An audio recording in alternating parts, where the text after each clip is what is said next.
Queridos, a paz do Senhor, sejam bem-vindos ao nosso canal. Hoje iremos resumir a lição 2, que tem como título A Sutileza da Banalização da Graça. Se você ainda não é inscrito no nosso canal, se inscreva, curta, compartilhe, ajude o nosso canal. O texto áureo diz: porque pela graça sois salvos por meio da fé, e isso não vem de vós, é dom de Deus. Está em Efésios capítulo 2, versículo 8. A verdade prática: a graça de Deus não é barata. Ela requer arrependimento, novo comportamento, ou seja, nova vida em Cristo. A leitura bíblica em classe encontra-se na carta de Paulo aos Efésios, capítulo 2, versículos 4 ao 10.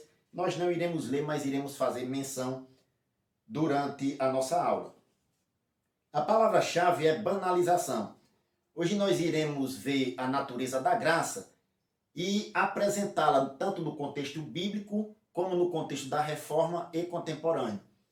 Nos nossos vídeos nós deixamos o esquema resumo disponível para quem quiser aproveitar, fazer um resumo após a aula através do nosso esquema ou mesmo utilizá-lo na escola dominical com as devidas adaptações, se assim o desejar. Nós também deixamos aqui indicações de outros vídeos, como por exemplo, como elaborar aulas, que nós temos aqui no nosso canal, e outros assuntos de interesse também nesse trimestre. Como nós estamos estudando os ataques contra a Igreja de Cristo, nós deixamos aqui algumas indicações de leitura e outros links de acesso para melhor compreender o assunto, como o diabo nesses dias tem se utilizado de várias sutilezas, de várias estratégias para atacar a Igreja de Cristo. É interessante que nós estejamos atentos a essas estratégias do inimigo. Nós vamos para o nosso quadro resumo esquematizado. O primeiro ponto, compreendendo a graça. O número 1, a graça divina. A expressão graça divina mostra que a origem da graça está inteiramente em Deus. Deus ele quis agir em benefício do homem para salvá-lo. A origem e a iniciativa da salvação é ato exclusivamente de Deus. Ou seja, não é humano, é divino, não é da terra, é do céu. A graça de Deus não é da terra, ela é do céu, tem origem em Deus. Paulo escrevendo na primeira carta aos Coríntios, capítulo 1, versículo 21, ele diz: visto como na sabedoria de Deus, o mundo não compreendeu a Deus pela sua sabedoria, aprove a Deus salvar os crentes pela loucura da pregação. E esta pregação que Paulo se refere é a mensagem da cruz que ele pregou naquela cidade, ou seja, a salvação por meio de Cristo Jesus. No verso 18 ele diz: porque a palavra da cruz é loucura para os que perecem, mas para nós que somos salvos é o poder de Deus. O mesmo Paulo escrevendo a Tito, capítulo 2, versículo 11, ele diz: porque a graça de Deus se há manifestado, trazendo salvação a todos os homens. Observe, a graça de Deus se há manifestado. Foi a partir de Deus, com origem no céu, que se manifestou a graça para com a humanidade. O número 2, a graça é imerecida. O próprio termo, a própria expressão graça imerecida mostra o significado da graça, desse termo graça, um favor imerecido. Ou seja, o homem não podia fazer nada para merecer a graça, nem ele próprio merecia a graça de Deus. Era um favor que ele não merecia, mas Deus quis, partiu do próprio Deus querer salvar o homem. O comentarista ele pontua esse favor imerecido mostrando em Romanos capítulo 3, versículo 10, não há justo nenhum sequer. Ainda no versículo 9, Paulo se refere tanto judeus como gregos. Todos estavam debaixo do pecado, não havia um justo. Mas Deus ele quis manifestar a sua graça. A nossa condição antes de conhecermos a graça de Deus era como que tivéssemos uma grande dívida. É o significado que nós podemos trazer aqui para a nossa compreensão. Nós tínhamos uma grande dívida e não tinha condições de pagar. Mas Deus, por meio de Cristo Jesus, quitou essa dívida por nós. Em Efésios capítulo 2, versículo 4 e 5, está na leitura bíblica em classe, diz: mas Deus, que é riquíssimo em misericórdia, pelo seu muito amor com que nos amou, estando nós ainda mortos em nossas ofensas, nos vivificou juntamente com Cristo. Pela graça sois salvos. Eu queria destacar aqui a expressão riquíssimo em misericórdia. Observe, a misericórdia divina é um sentimento que impede Deus de retribuir ao homem segundo o que ele merece. A misericórdia faz com que Deus não retribua segundo o que o homem merece, com sua justiça. Mas a graça de Deus é o inverso. Deus ele dá ao homem o que ele não merece. Isso é graça. Deus, que é riquíssimo em misericórdia, pelo seu muito amor, aqui mostra a origem dessa misericórdia divina para com a humanidade, que é o amor. Através do amor, por meio de Cristo Jesus, ele manifestou tanto a sua misericórdia para não retribuir ao homem segundo o que ele merece, como a sua graça para dar ao homem o que ele não merece. O segundo ponto, a graça no contexto bíblico. O número 1, a necessidade da graça.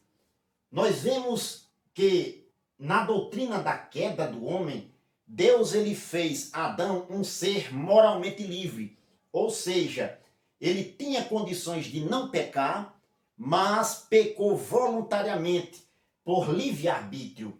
Deus ele criou o homem com essa capacidade. O homem não foi coagido a pecar, não, mas ele pecou voluntariamente e trouxe consequências, não só para ele, mas para a sua descendência.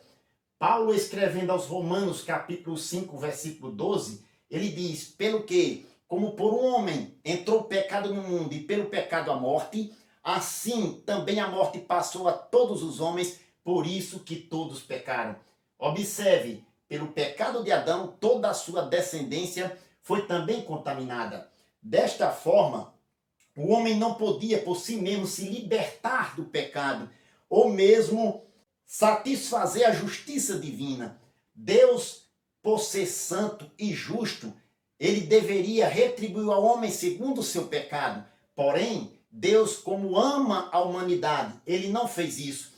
Aqui nós vemos o que o comentarista ele pontua, o duplo amor de Deus. O amor de Deus à sua justiça, bem como o amor de Deus à humanidade.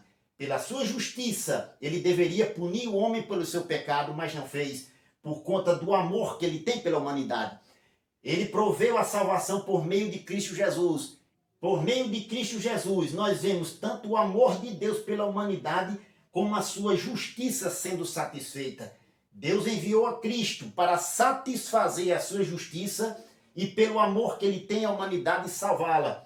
Em João capítulo 3, versículo 16, diz o texto, porque Deus amou o mundo de tal maneira que deu o seu Filho unigênito para que todo aquele que nele crê não pereça, mas tenha a vida eterna. Em Romanos capítulo 3, versículo 23 e o 24 diz, porque todos pecaram e destituídos estão da glória de Deus, sendo justificados gratuitamente pela sua graça, pela redenção que há em Cristo Jesus. O termo redenção nós podemos entender como um preço pago pelo nosso pecado, um preço pago pela nossa salvação. Deus ele nos resgatou da maldição do pecado, pagando esse preço através de Cristo Jesus na cruz do Calvário.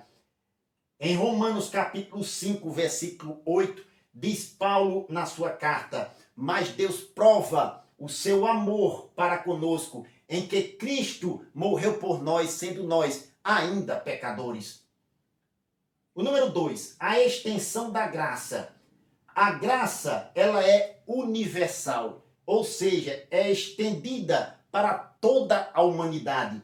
Ela não é universalista. O termo universalismo quer dizer que todos serão salvos, independente de crença, religião ou arrependimento. Não, mas Deus, por meio de Cristo, estendeu a salvação a toda a humanidade. Ele quer, a sua vontade é que o homem seja salvo.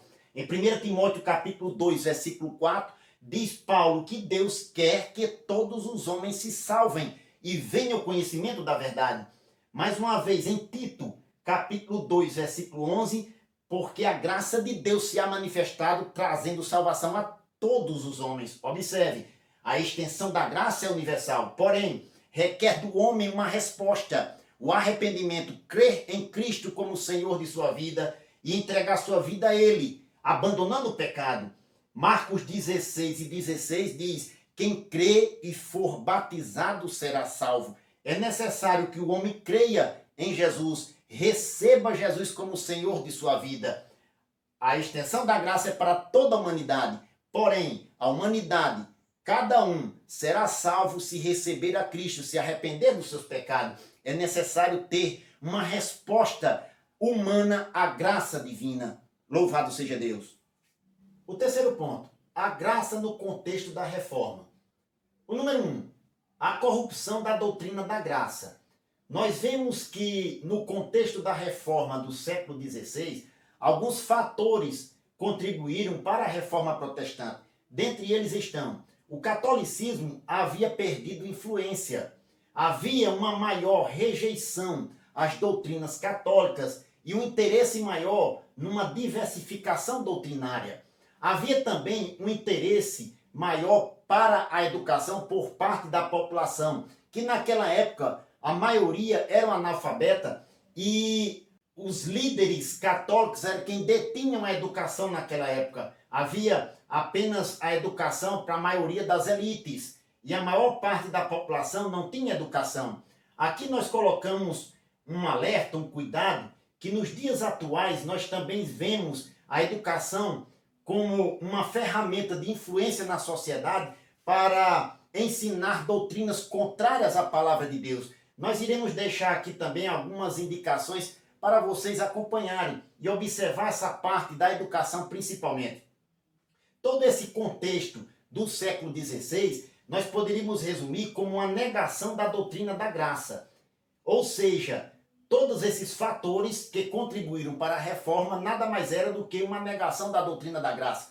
Haviam esquecido da graça de Deus e o homem estava mais preocupado em se salvar por méritos próprios. O número 2, restauração da doutrina da graça.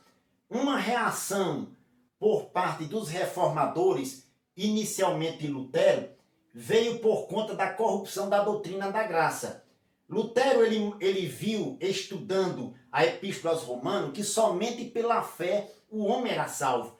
E ele colocou 5 pontos que nós poderíamos observar aqui, nós separamos 3. Primeiro, a salvação é somente pela graça, só a graça de Deus salva. Em Efésios capítulo 2, versículo 8, está na leitura bíblica em classe, diz Paulo na sua carta aos Efésios: porque pela graça sois salvos por meio da fé. Isso não vem de vós, é dom de Deus. Verso 9 ainda, não vem das obras para que ninguém se glorie. Queria chamar a atenção para esse pronome demonstrativo, isso. Tanto pode significar a graça, como a salvação ou como a fé. Mas nesse contexto nós poderíamos aplicar somente pela graça o homem é salvo, ou somente pela fé. Como diz em Romanos capítulo 1, versículo 17, um texto que Lutero estudou a fundo, diz: porque nele, no Evangelho, se descobre a justiça de Deus de fé em fé, como está escrito, mas o justo viverá da fé. E um terceiro lema que nós separamos aqui é o retorno às Escrituras. Aqui foi o início, uma reação à corrupção doutrinária da graça.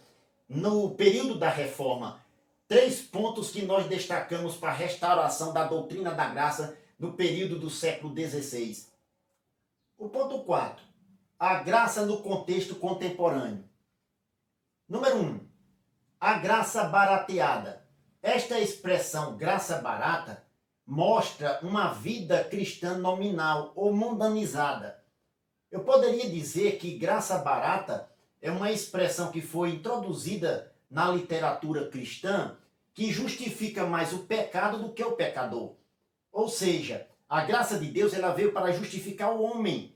E para ele ser justificado é necessário que ele se arrependa dos seus pecados e abandone-os para ser salvo. Observe, a graça barata está mais preocupada numa vida cristã nominal, em ter um nome de cristão. Está mais para justificar o pecado. Ora, irmãos, nós fomos chamados por Deus para influenciar E a graça barata, ela tem uma menor influência. Os cristãos não se preocupam em influenciar o mundo, mas são influenciados por eles.